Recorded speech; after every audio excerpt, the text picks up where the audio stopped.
l'enjeu de la recyclabilité. Vous le savez, le décret 3R allait vers 100% de recyclage des emballages à plastique à usage unique d'ici le 1er janvier 2025. Tel est l'enjeu que nous allons explorer avec Gauthier Massip. Je vous invite à me rejoindre. Gauthier, vous êtes chef de projet éco-conception chez Citeo. Alors, l'enjeu aujourd'hui, c'est de nous donner quelques préconisations, quelques infos de façon à ce que l'on puisse faire le bon choix en fonction de l'actualité de la recyclabilité matériau par matériau. Gauthier, eh bien, vous avez travaillé pendant le milieu industriel pendant 15 ans, principalement dans l'évaluation des impacts environnementaux, puis au service eh bien, de fédérations professionnelles. Vous avez participé à faire connaître la CV, à la bilan carbone, le bilan environnemental, en tout cas le mettre à l'ordre du jour, y compris dans l'élaboration de la feuille de route de l'économie circulaire. Rappelez-vous, présentée par Brune Poisson, c'était les prémices de la loi AGEC. Depuis fin 2018, vous êtes chez Citeo, un service éco-conception, vous m'avez dit, qui est en plein boom, 15 salariés, vous étiez 5 il y a 3 ans. La preuve qu'effectivement, eh bien, Citeo, au-delà de l'éco-contribution, eh bien, est riche d'expertise. Vous catalysez ces projets de développement de la recyclabilité. On va faire un point ensemble. C'est un exercice vraiment pas facile, mais on va essayer d'être systématique, filière par filière. Je vous donne la parole, Gauthier. Merci beaucoup. Bonjour à tous. Je suis très heureux d'être avec vous ce matin. Effectivement, donc, une présentation succincte de mon parcours. Et donc, je suis chez Citeo désormais, donc l'éco-organisme en charge des emballages ménagers, que je pense vous connaissez tous. Et je suis effectivement au sein de la direction éco-conception. Donc, notre rôle au sein de la direction conception, et donc mon rôle en tant que chef de projet, c'est d'accompagner, donc que ce soit les marques qui sont nos clients, mais également toute la chaîne de valeur derrière pour essayer de trouver des solutions qui soient compatibles avec les filières de recyclage, qui puissent s'intégrer dans les filières de recyclage sans qu'on ait de perturbations, voire même qu'on assure un rendement qui soit le plus optimal possible. Et donc aujourd'hui, je vais essayer de vous présenter quelles sont les différentes filières dans les différents matériaux, avec bien sûr un focus sur le plastique qui nous concerne tout particulièrement, pour lequel effectivement on a des enjeux qui sont assez forts en ce moment. Alors avant le plastique, les autres matériaux, Gauthier, on commence par quoi Alors là, dans ma présentation, j'ai commencé d'abord par faire un panorama déjà assez global sur le gisement global des différents matériaux. Déjà Citeo, pour vous redire, nous ne sommes pas fonctionnaires. On est une entreprise privée, effectivement, qui a des contraintes qui sont fixées par l'État. Mais on a des capitaux qui sont privés, qui sont ceux des marques en fait, et qui ont cette responsabilité réglementaire quant à la fin de vie de leur emballage, qui ont une conformité réglementaire effectivement, donc ils doivent être conformes à la réglementation sur la valorisation de leurs emballages en fin de vie. Et donc au lieu de le faire chacun de leur tour, porte à porte pour récupérer leurs emballages auprès de chacun de leurs clients, ils ont décidé de rentrer dans un service qui est mutualisé. Et donc c'est ce qu'on propose avec un cahier des charges qui nous est fixé par l'État et un agrément qui est renouvelé tous les 6 ans. Donc c'est une entreprise donc, privée, à but non lucratif. À la fin de l'année, il y a 0. Les contributions sont censées financer les collectivités pour la mise en disposition du bac jaune, des centres de tri, des services de collecte, etc. Et après, derrière, avec toute une partie expertise également à disposition de nos clients. Donc voilà pour ce qui est Citeo. Voilà, donc le panorama déjà global sur le gisement matériaux aujourd'hui dans les emballages ménagers. Ce qu'il faut retenir déjà, c'est qu'on a, donc c'est un panorama en masse, avec derrière une petite idée sur les unités d'emballage associées. Donc en masse, si on regarde en masse, on a une petite moitié qui est du verre, donc principalement pour les bouteilles et pour les pots.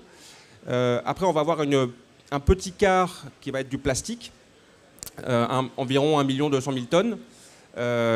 Ensuite, on va avoir un petit quart également qui va être en papier carton. Pareil, environ 1 200 000 tonnes. Et le reste se divise donc sur la partie métallique, sur les boîtes boissons, boîtes alimentaires, aérosols, etc., en aluminium ou en acier. Voilà, donc on a en tout et pour tout 5,3 millions de tonnes d'emballages qui sont mis sur le marché chaque année en France. Voilà, donc ça c'est pour avoir quand même quelques ordres de grandeur en tête.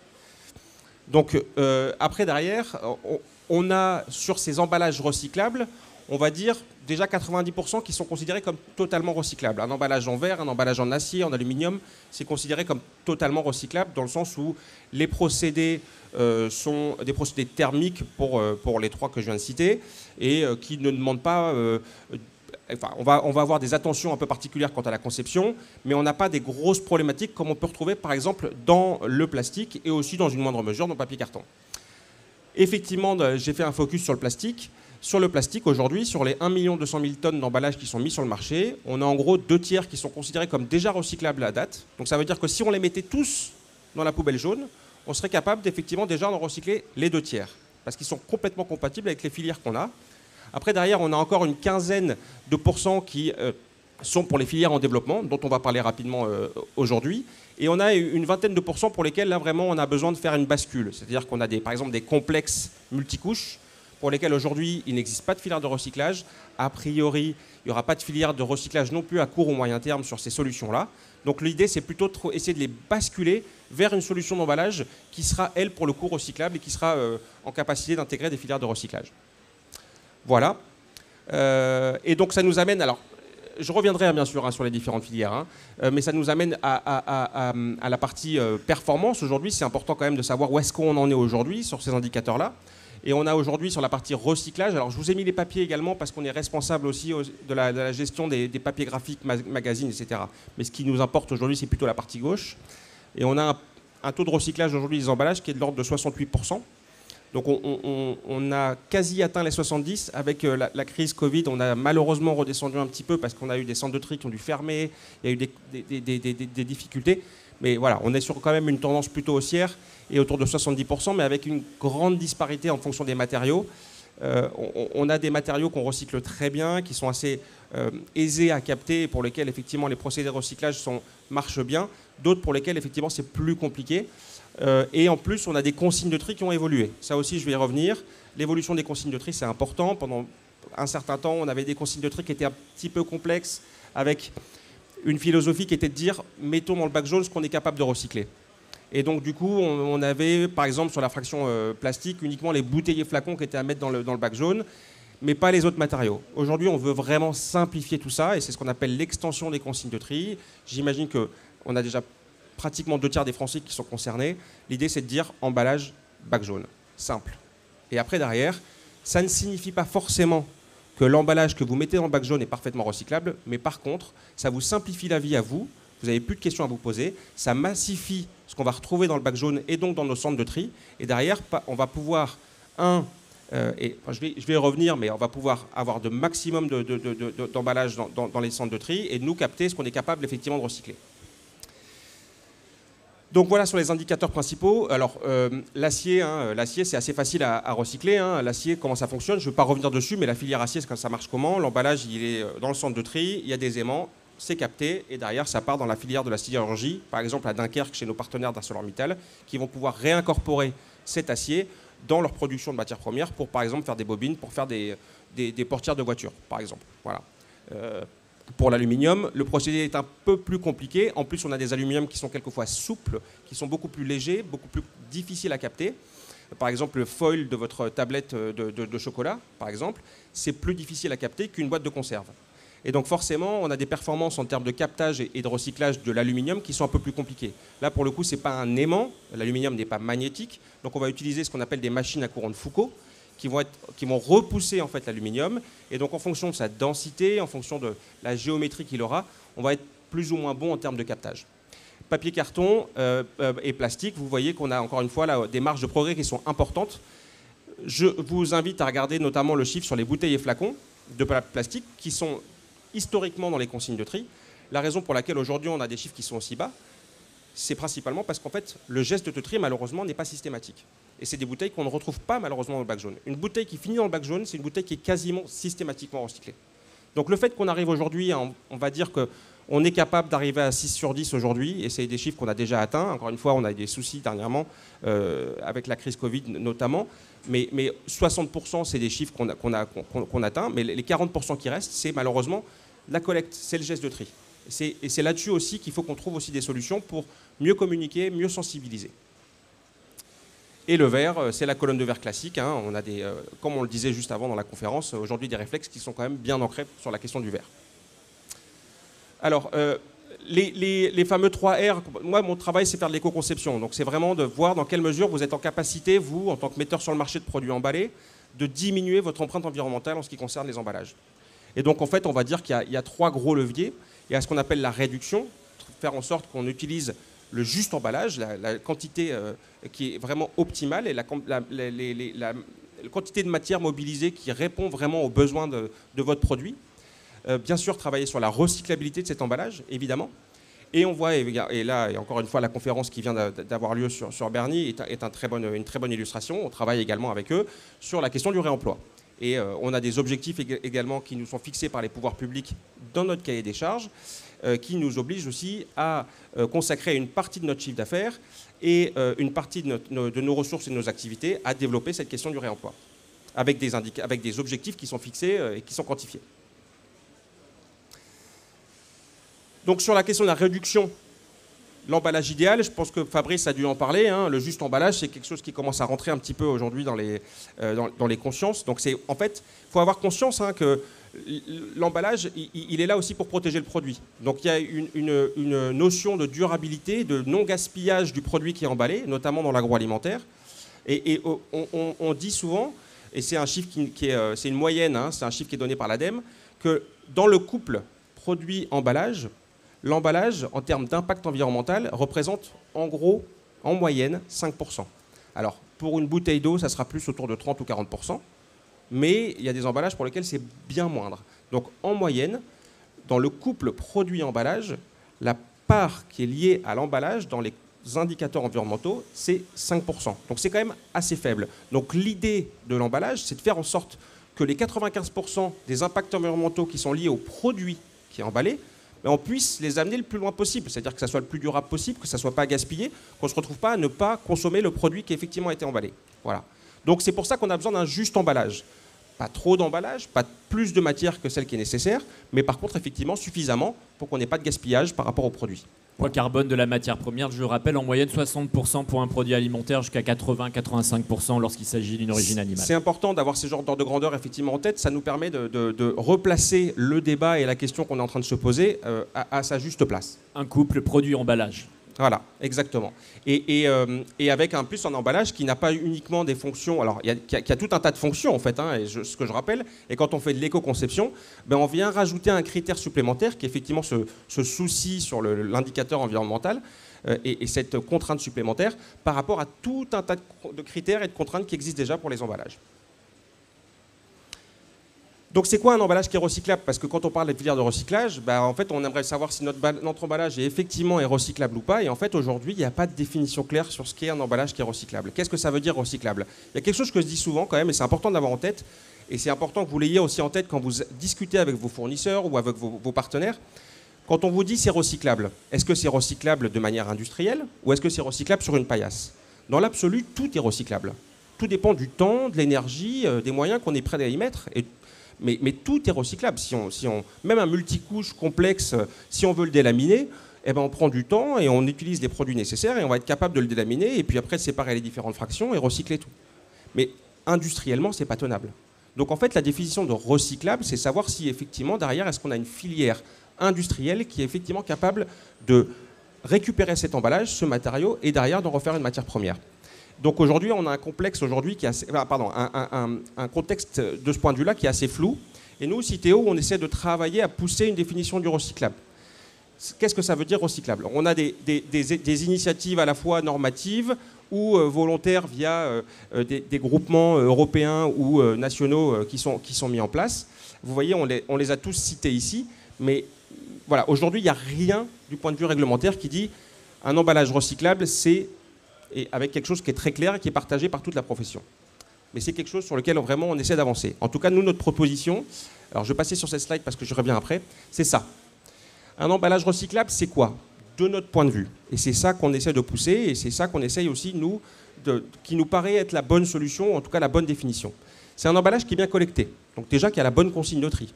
Donc là, on l'a évoqué, on est en train de basculer à cette simplification en termes des consignes de tri. Donc ça veut dire que demain, tous les emballages auront cette consigne d'aller dans le bac jaune. Donc on pourra considérer que cette étape, elle est validée pour tous les emballages. Ensuite, c'est un emballage qui est bien trié. Donc une fois qu'il arrive dans le bac dans le centre de tri, il peut y avoir des critères sur l'emballage qui vont malheureusement mettre à mal sa bonne détection et sa bonne triabilité. Par exemple, un emballage qui contient du noir de carbone, pour un emballage plastique qui va être teinté dans la masse, si dans le master batch on a du noir de carbone, malheureusement ça va empêcher sa bonne détection par les outils de tri optique qui sont utilisés dans les centres de tri Donc ça veut dire que l'emballage, il va passer sur le tapis, et au lieu qu'on le reconnaisse comme étant un PET, un PP, un PE, en fait, on ne va rien voir.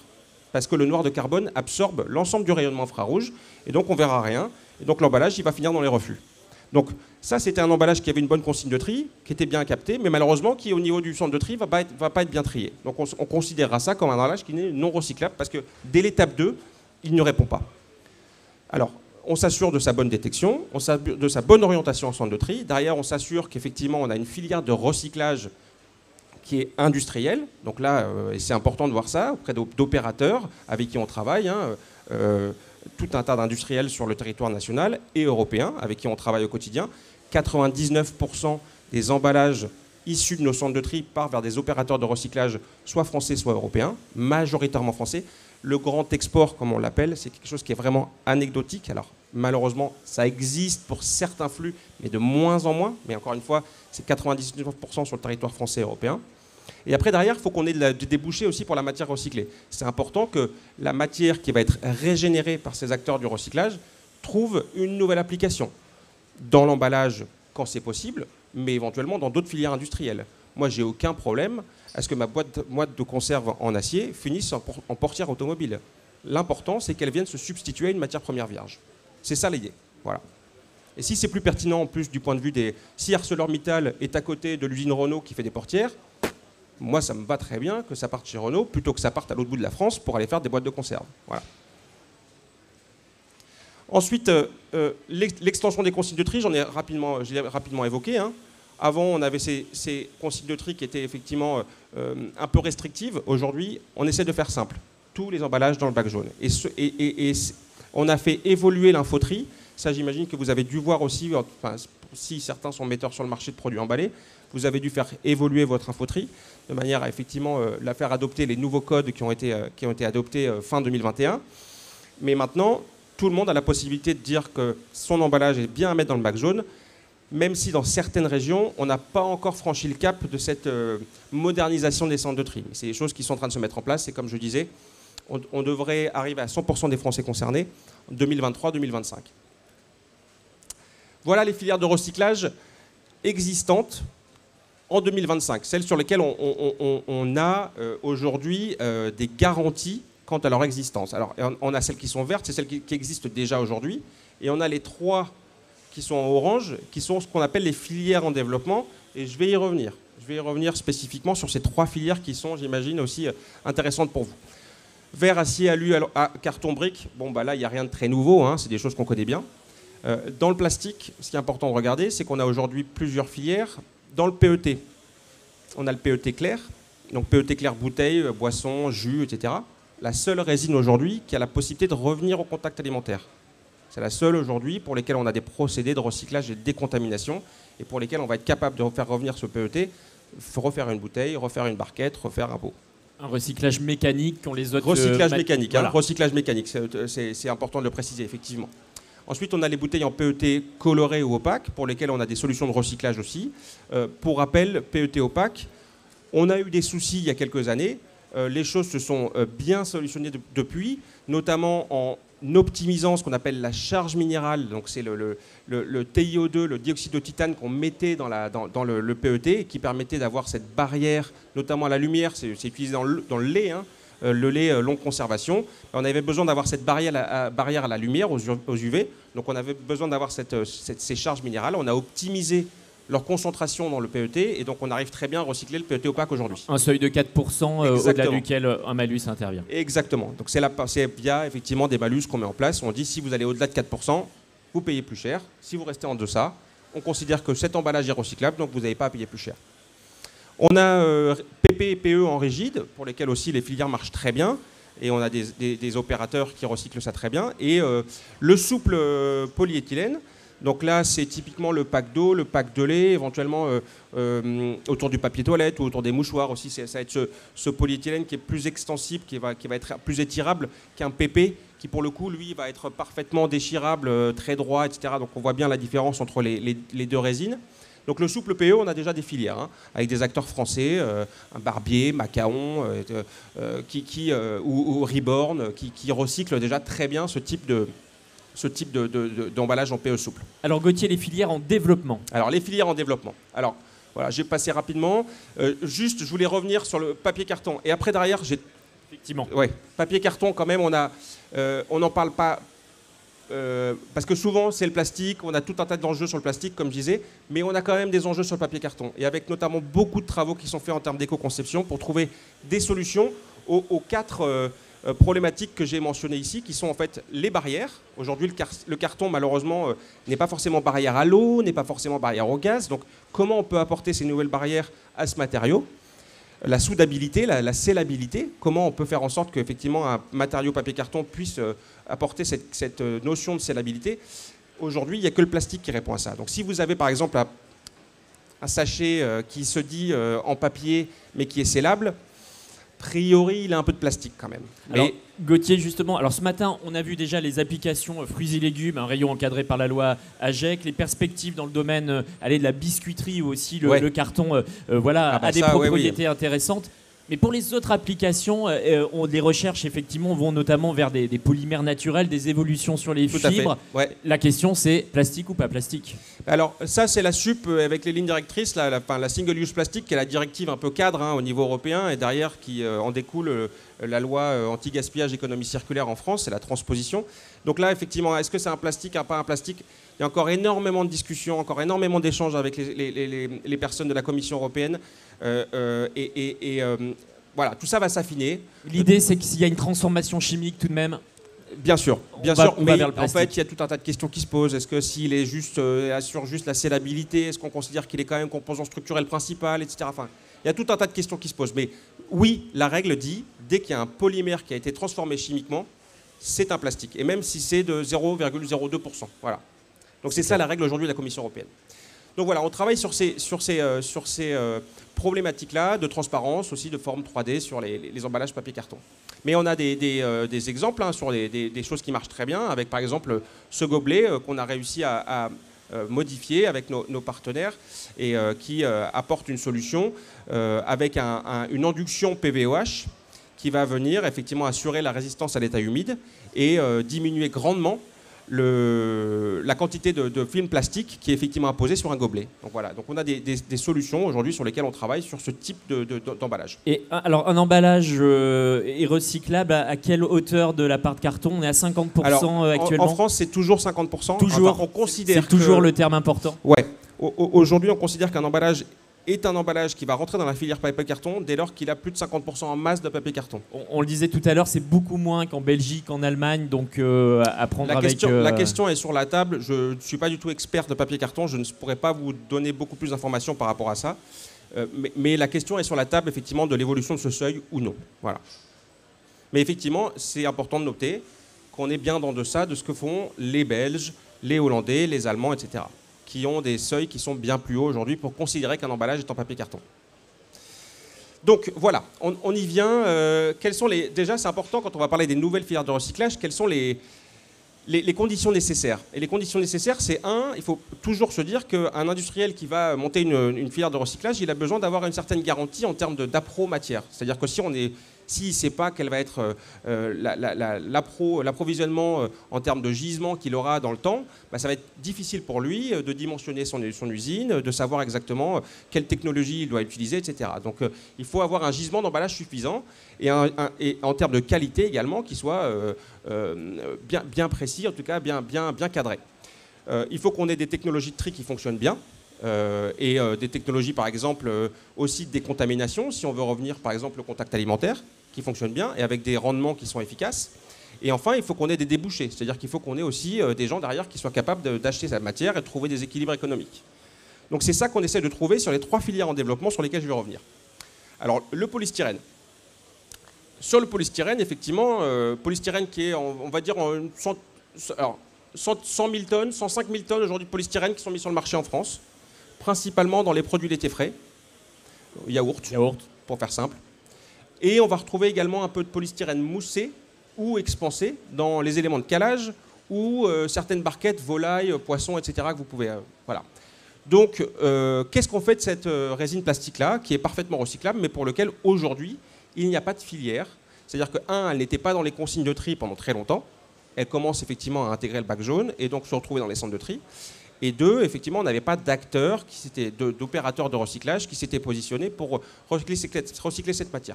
On avait 2 acteurs, un espagnol, un allemand avec qui on travaillait, mais sur des débouchés derrière des applications à valeur ajoutée assez faible, des cintres ou des pièces injectées ou des pots de fleurs. Voilà. Mais l'idée, c'est de dire, est-ce qu'on ne peut pas faire quelque chose qui soit plus vertueux? Et donc on a étudié tout ça via un consortium qui s'appelle le PS25, qui a été monté avec toute la filière, notamment des metteurs en marché de produits laitiers frais, mais pas que, de viande, de poisson, etc. Et de voir avec eux si on pouvait s'associer avec des industriels pour monter des filières de recyclage et de voir effectivement si c'était pertinent et si on allait trouver un équilibre économique. Et donc la décision a été prise que oui, effectivement, fin 2021, on avance sur cette filière du PS. Il y a eu une table ronde, je crois, hier ou avant-hier sur le sujet et qui est revenu plus spécifiquement dedans. Mais qu'est-ce qu'on a regardé? Et là, je vous invite à regarder un petit peu quelles sont les différentes étapes. Encore une fois, qui suivent notre définition d'un emballage recyclable. J'ai voulu revenir sur le même schéma à chaque fois pour qu'on retrouve bien. On a travaillé sur l'éco-conception de manière à avoir un gisement de qualité et une approvisionnement de matière de qualité, avec un projet qu'on a mené avec Tribala Noyal, notamment les yaourts soja sun ou les choses comme ça. C'est tout près d'ici. Voilà, en plus c'est dans la région rennaise exactement. Donc sur des pots qui vont être 100% PS, donc qui vont avoir l'avantage d'éviter de mixer un peu de papier sur la banderole, sur l'opercule, le pot en PS. Donc en fait, le problème dans le recyclage, c'est souvent la multiplicité des matériaux et leur association. Si on est homogène, ça permet d'être plus efficace en termes de recyclage. Et donc là, c'est ce qu'on a cherché à faire. La collecte, comme je vous disais, l'extension des consignes de tri, simplification, donc ça c'était bon. Et après derrière, est-ce qu'on est capable effectivement de bien les capter en centre de tri? Il y a des tests qui ont été faits, ça fonctionne et on a des bons résultats en termes de captage en centre de tri. Et après derrière, on travaille avec des industriels et des opérateurs de recyclage pour trouver des solutions de recyclage. Et par exemple, je vais vous en citer un, c'est Michelin. Michelin qui est très intéressé par le recyclage des styréniques, donc styréniques qui sont la famille de ces polystyrènes, et qui va monter effectivement une usine de recyclage innovant pour recycler ces emballages-là. Et donc on est en train de contractualiser également avec eux pour voir dans quelle mesure on peut leur garantir un certain approvisionnement de matière. Donc ce qui sort de nos centres de tri en polystyrène, on va pouvoir effectivement leur donner, et eux vont être capables de le recycler et de trouver des solutions également qui permettent le retour au contact alimentaire. Voilà. Et donc là, pour le coup, on sait pertinemment que si on a des solutions qui permettent le retour au contact alimentaire, on aura des débouchés dans le sens où on a tout un tas d'acteurs sur le marché qui sont prêts à mettre du RPS dans leurs emballages, dès lors qu'ils ont les garanties et la conformité réglementaire. Un recyclage chimique pour le coup? Alors là le procédé Michelin s'appuie avec une start-up canadienne qui s'appelle PyroWave, et donc qui va s'appuyer effectivement sur le procédé de pyrolyse par micro-ondes. Donc en fait, le principe, c'est qu'on va casser les chaînes polymères du polystyrène, revenir au monomère de styrène, et après, derrière, repolymériser ce styrène pour en refaire une matière qui sera équivalente au vierge. Et donc, apte au contact alimentaire. Et donc, apte au contact alimentaire. Voilà. Alors, il y a d'autres projets également mécaniques, où on va travailler plutôt avec des procédés un peu plus classiques de mécanique comme le PET, avec des étapes de décontamination. Là, pour le coup, c'est plus des projets comme Ineos Styrolution qui sont menés en Allemagne, par exemple. En effet. Ensuite, on a l'autre problématique qui sont les pots et barquettes en PET. Les bouteilles en PET, ça se recycle très bien, ça c'est historiquement sans problème. Par contre, effectivement, les pots et barquettes, et notamment leur opercule, peut potentiellement perturber le recyclage.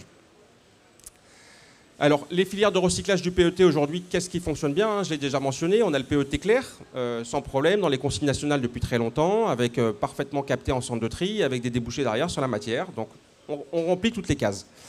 On a le PET, les pots et barquettes non operculés en PET, qui n'étaient pas dans les consignes de tri pendant très longtemps, qui le sont désormais. Mais étant donné qu'elles ne sont pas operculées, que c'est un mono PET, on peut tout à fait imaginer qu'elles intègrent également les balles de PET et qu'elles vont finir chez le même acteur. Certains acteurs sont déjà tout à fait capables de prendre ces barquettes-là non operculées. Pareil pour pots et le PET coloré, où là, la seule différence, c'est les débouchés qui ne sont pas alimentaires, mais plutôt vers la fibre ou vers d'autres applications. Donc là, sur le PET operculé, c'est vraiment l'opercule et comment ça fonctionne, et la compatibilité entre le corps et l'opercule. Quelles sont aujourd'hui les solutions qui nous permettent de trouver un bon opercule qui va effectivement bien sceller sur la barquette, éviter les fuités, assurer un conditionnement aussi industriel, etc. Voilà, et permettre la bonne protection du produit par rapport effectivement aux besoins du produit donc, qui est considéré. Ce n'est pas la même problématique si on parle de produits traiteurs ou de charcuterie ou d'une barquette de salade, par exemple.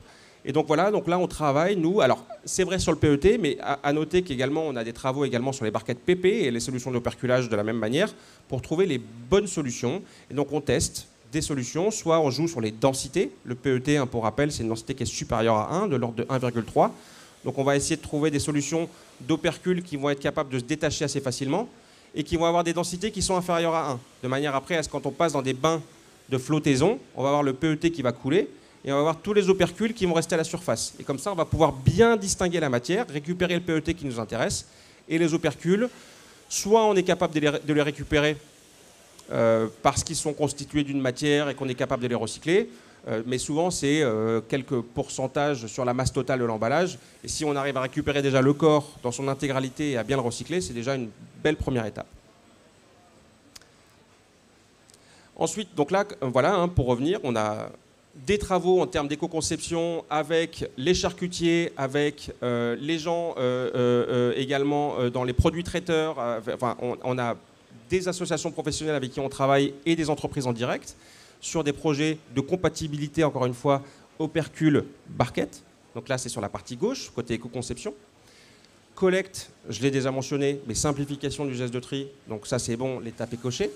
Et après, derrière, on travaille également avec les trieurs optiques, avec les centres de tri, de manière à s'assurer qu'effectivement ces barquettes sont bien orientées dans les bons flux. On fait des flux spécifiques barquettes operculées, et de manière à voir, après, derrière, quels sont les acteurs avec qui on peut travailler pour recycler, avoir les bonnes étapes en termes de préparation de la matière, et après, derrière, avoir les étapes de recyclage un peu plus classiques, on va dire, du PET. Et donc là, bon, je ne vais pas tous les citer, mais vous voyez qu'on a beaucoup de projets et beaucoup d'acteurs avec qui on travaille.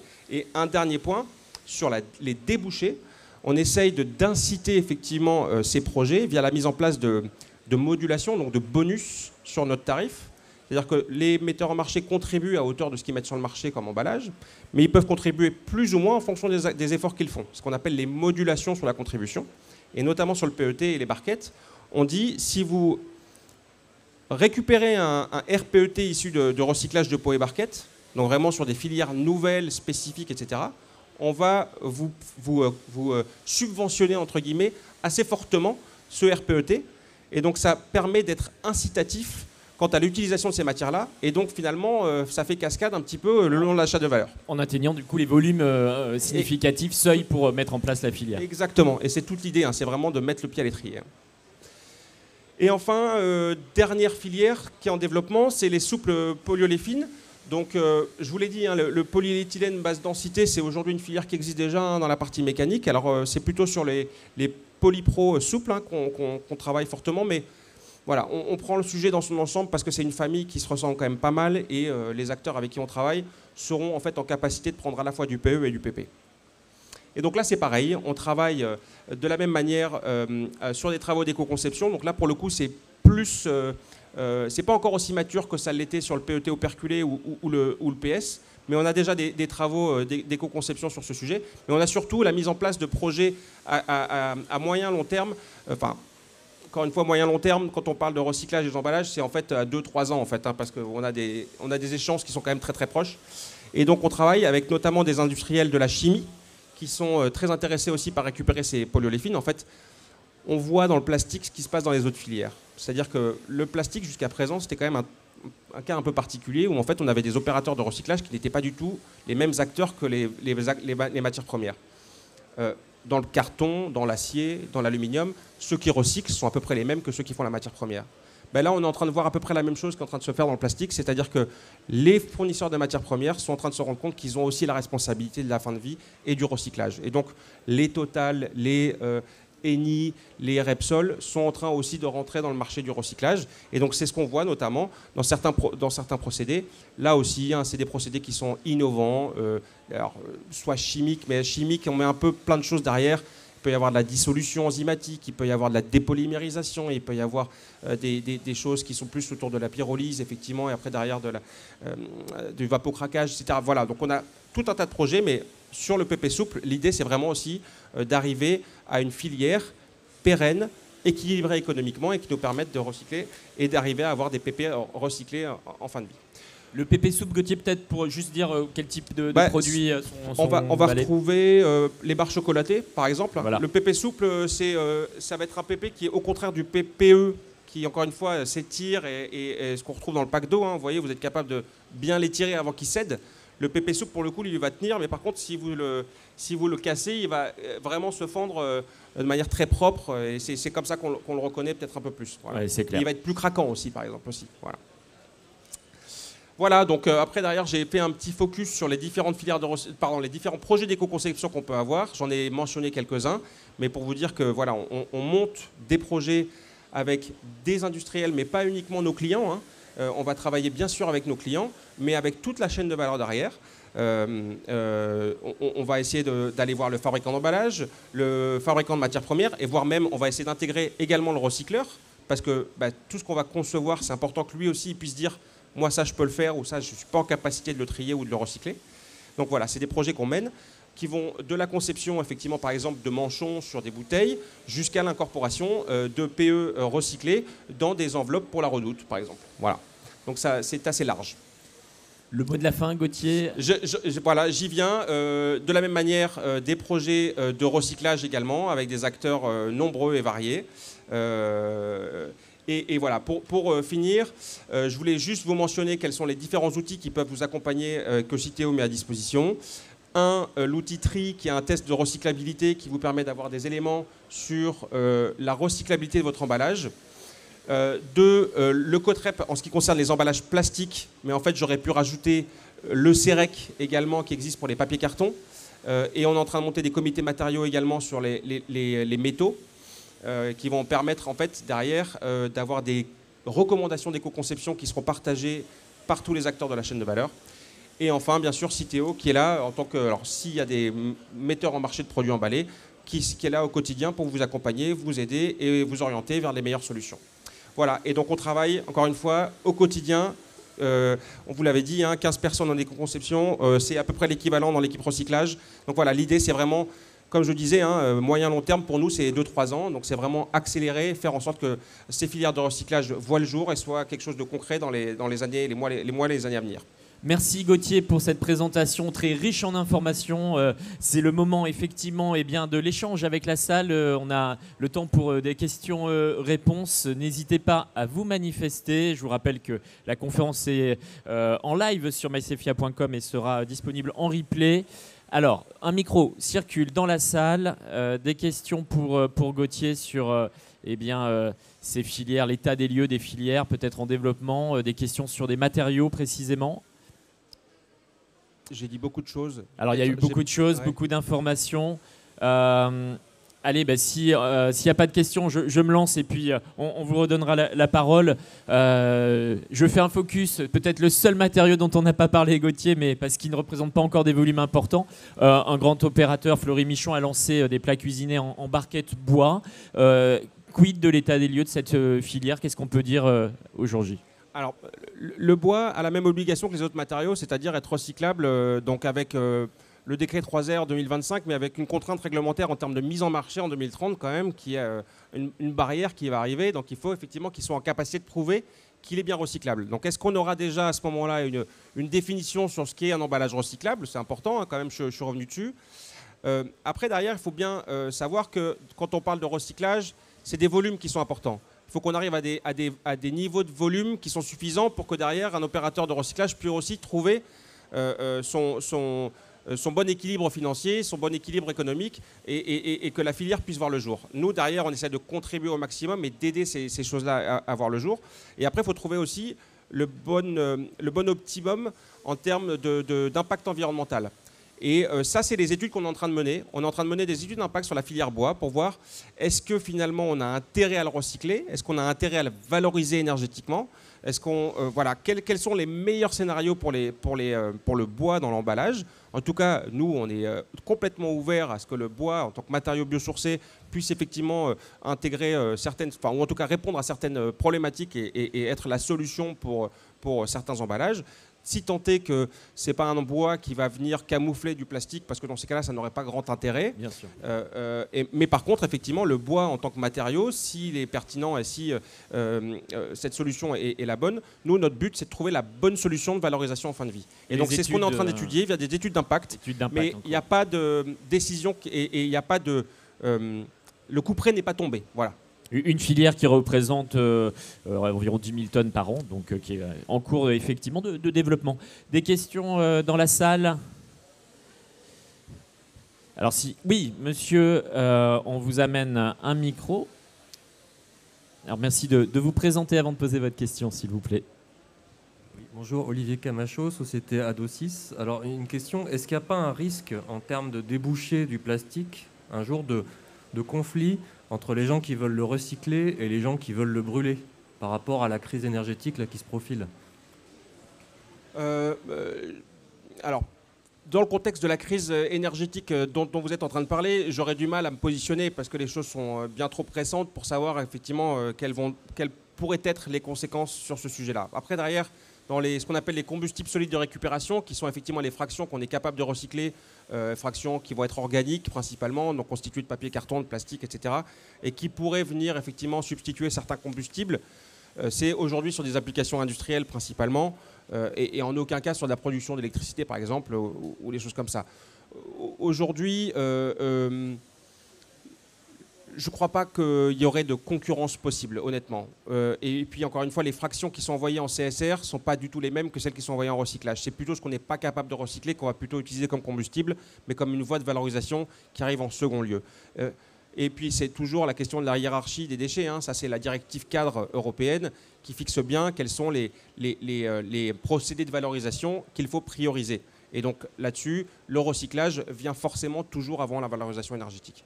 Donc par rapport à ça, j'espère que effectivement, la voie du recyclage et de la valorisation matière sera toujours celle qui sera privilégiée par rapport à une valorisation énergétique.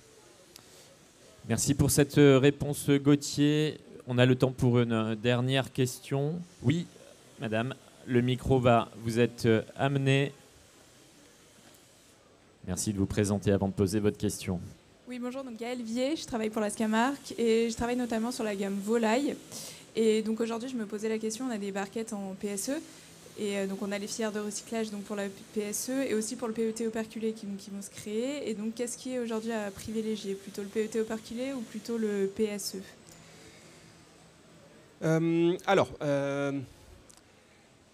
Le PET operculé est forcément plus lourd que le PSE. Donc vous avez l'avantage du poids de la quantité de matière mobilisée pour un même besoin. Vous aurez forcément un grammage qui sera, enfin en tout cas une masse d'emballage qui sera moins importante a priori pour un PSE que vous avez pour un PET perculé.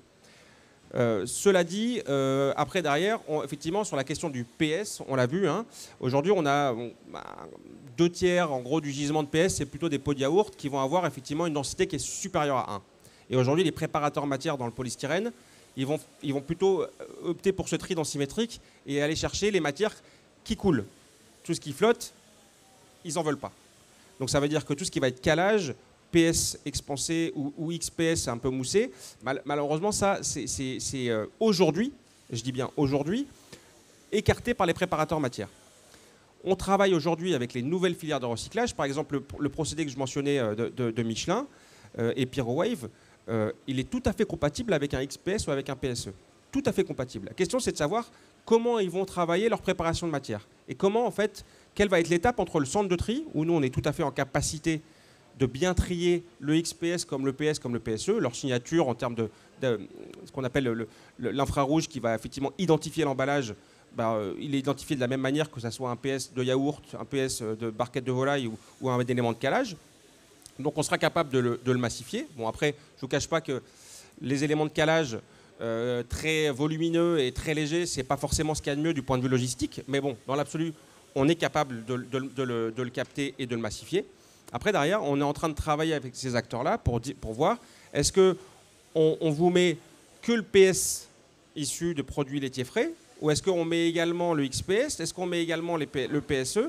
Est-ce que l'opérateur, le préparateur matière va effectivement toujours compter sur le tri densimétrique pour faire sa préparation ou il va opter pour une autre solution? Voilà, c'est tous ces éléments-là qu'on est en train aussi d'affiner aujourd'hui.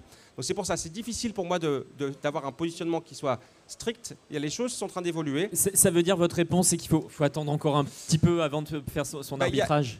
Il y a une solution qui a aujourd'hui plus de garanties, c'est le PET operculé, pour lequel aujourd'hui on a des compatibilités en termes d'operculage qui commencent à arriver, et on a des acteurs déjà existants sur le PET qui vont être capables de recycler ce PET. Et une autre solution pour laquelle on essaye de faire entrer effectivement notamment les barquettes de volaille, qui sont pour moi un peu différentes des éléments de calage, qui sont encore plus légers et encore plus volumineux. Et je pense qu'il y aurait une possibilité pour effectivement y intégrer les barquettes de volaille. Mais encore une fois, c'est vraiment des questions de préparation de matière, et c'est des acteurs du recyclage. C'est pas dans le périmètre Citeo, entre guillemets. Donc c'est vraiment à nous de travailler avec eux, trouver les bonnes solutions, et aussi avec vous. Un grand merci Gauthier pour cette réponse, un grand merci pour vos éclairages ce matin, on peut l'applaudir, c'était vraiment riche d'enseignements. Il est temps bien effectivement de remercier chaleureusement tous les intervenants. C'est la fin des matinées du CEFIA. Le programme de conférence se poursuit cet après-midi. Je vous dis à très bientôt et pour ma part, rendez-vous sur le CEFIA en 2023. À bientôt.